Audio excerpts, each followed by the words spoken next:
आज हम लोग जा रहे हैं पढ़ने प्रॉफिट और लॉस अकाउंट का फॉर्मेट क्या होता है। तो प्रॉफिट एंड लॉस अकाउंट में हम क्या लिखते हैं, सबसे पहले हमें ये जानना होगा। प्रॉफिट एंड लॉस अकाउंट जो होता है हमारा, इसके जो डेबिट साइड पे हमारे सारे एक्सपेंसेस आते हैं, लॉसेज आते हैं, और इससे क्रेडिट साइड पे हम सारी इनकम्स और गेन्स को लिखते हैं। अब देखते हैं प्रॉफिट एंड लॉस अकाउंट कैसे बनता है। प्रॉफिट एंड लॉस अकाउंट बनाने के लिए सबसे पहले जो हम हेडिंग लिखते हैं वो होता है profit and loss account for the year ended. फिर देखते हैं डेबिट कॉलम पे सबसे पहला आइटम क्या आता है। तो जो आइटम आता है पहला वो होता है टू ग्रॉस लॉस। अगर हमारा ट्रेडिंग में लॉस हो रहा है, ग्रॉस लॉस निकल के आ रहा है, तो हम उसको प्रॉफिट एंड लॉस अकाउंट की डेबिट कॉलम पे डालेंगे। वही अगर हमारा ट्रेडिंग अकाउंट में ग्रॉस प्रॉफिट आ रहा है तो हम उसको पीएल अकाउंट की क्रेडिट पे डालेंगे बाय जीपी करके। अब डेबिट साइड पे आते हैं हमारे मैनेजमेंट एक्सपेंसेस। तो देखते हैं मैनेजमेंट एक्सपेंसेस हमारे क्या होते हैं। तो जो सबसे पहला मैनेजमेंट एक्सपेंस है वो होता है हमारा टू सैलरीज, जो भी हम ऑफिस के स्टाफ को सैलरीज देते हैं। फिर आता है हमारा to office rent rates and taxes, मतलब जो भी हम ऑफिस में रेंट देते हैं, टैक्सेस पे करते हैं। अगर हमने लीज पे कुछ ले रखा है तो उसका जो रेंट पे करते हैं। फिर आते हैं हमारे टू प्रिंटिंग एंड स्टेशनरी, जो भी ऑफिस में स्टेशनरी का इस्तेमाल होता है, प्रिंटर्स में जो पेपर्स लगते हैं उसके खर्चे। फिर आते हैं टेलीफोन चार्जेस। फिर आते हैं पोस्टेज एंड टेलीग्राम्स। फिर आते हैं इंश्योरेंस। फिर आता है ऑडिट फीस, जो भी हम बिजनेस में ऑडिट करवाते हैं उसकी जो हमें फ़ी पे करनी पड़ती है। फिर आते हैं हमारे लीगल चार्जेस। फिर हमारे इलेक्ट्रिसिटी चार्जेस आते हैं। फिर आते हैं हमारे मेंटेनेंस एक्सपेंसेस। मेंटेनेंस एक्सपेंसेस वो एक्सपेंसेस हैं जो कंपनी में किसी भी मशीन या किसी भी चीज़ का मेंटेनेंस करवाने के लिए आते हैं खर्चे। पहला है टू रिपेयर्स एंड रिन्यूअल्स, अगर मशीन का रिपेयर कराया गया। फिर आता है डेप्रिसिएशन, कोई भी मशीन या कोई भी अगर हम एसेट लेते हैं तो वो डेप्रिशिएट ज़रूर होता है। तो जो भी डेप्रिसिएशन हम लगाते हैं वो भी हमारा पीएल अकाउंट के डेबिट साइड पे आता है। जैसे कि देख सकते हैं कुछ आइटम्स दिए रखे हैं, ऑफिस इक्विपमेंट्स हो गए, ऑफिस का फर्नीचर हो गया, ऑफिस की बिल्डिंग हो गई, या कोई मशीनरी है। फिर आते हैं हमारे सेलिंग एंड डिस्ट्रीब्यूशन एक्सपेंसेस। फिर आते हैं इसमें आते हैं हमारे टू सैलरीज। अच्छा, ये सैलरीज हम उनकी काउंट करेंगे जो हमने सेलिंग स्टाफ को पे करी है।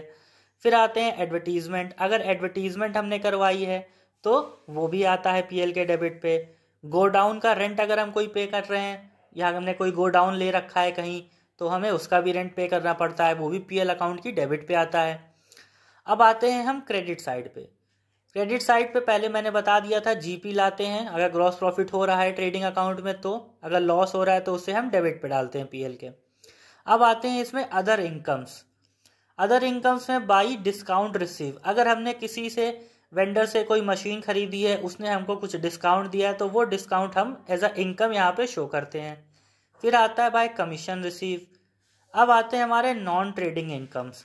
नॉन ट्रेडिंग इनकम्स वो होते हैं जो हमारे बिजनेस से नहीं होते, जो हमारे अदर इनकम्स में आते हैं। जैसे कि बैंक इंटरेस्ट, बैंक में हमारा कैश जमा है, उस पर जो बैंक हमको इंटरेस्ट देगी वो होगा हमारा नॉन ट्रेडिंग इनकम। फिर आता है rent of property let out, अगर हमने कोई प्रॉपर्टी किराए पे दे रखी है तो उसका जो रेंट है वो हम इसमें शो करेंगे।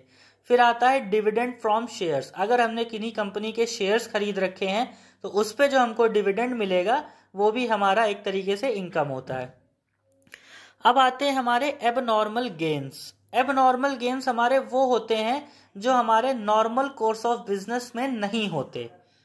क्या होते हैं वो? जैसे कि by profit on sale of machinery, जैसे हमने मशीन को बेचा तो उस पे जो हमको अगर कोई प्रॉफिट होता है तो हम उसको क्रेडिट पे डालते हैं।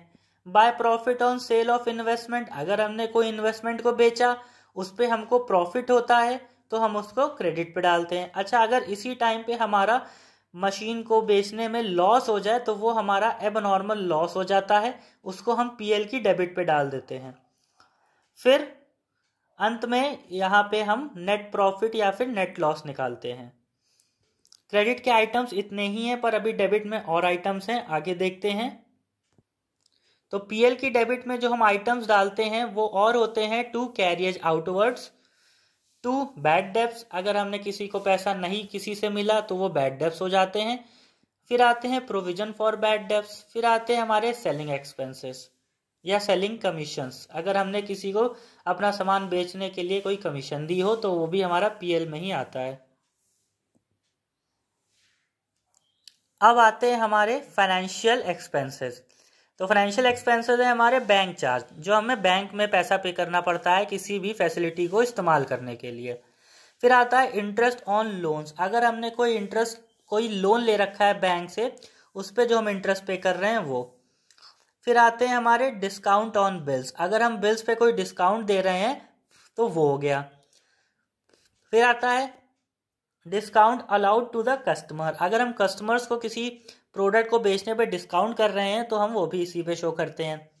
अब आते हैं हमारे एबनॉर्मल लॉस। एबनॉर्मल लॉस मैंने पीछे ही एक बार आपको बता चुका हूँ, to loss on sale of machinery, investment या फिर लॉस बाय फायर, आग लगने से कोई नुकसान हो जाना। अंत में हमारा नेट प्रॉफिट या फिर नेट लॉस निकल के आता है, और जो भी निकल के आता है उसे हम कैपिटल अकाउंट में ट्रांसफर करते हैं। याद रखिएगा, अगर हमारा क्रेडिट वाला कॉलम ज़्यादा आ रहा है, मतलब हमारी इनकम्स ज़्यादा आ रही हैं, तो हमारा नेट प्रॉफिट होगा। अगर हमारे एक्सपेंसेस ज़्यादा आ रहे हैं तो हमारा नेट लॉस होगा। ऐसे ही इन्फॉर्मेटिव वीडियोस के लिए चैनल को लाइक करें, सब्सक्राइब करें और ज़्यादा से ज़्यादा लोगों में शेयर करें।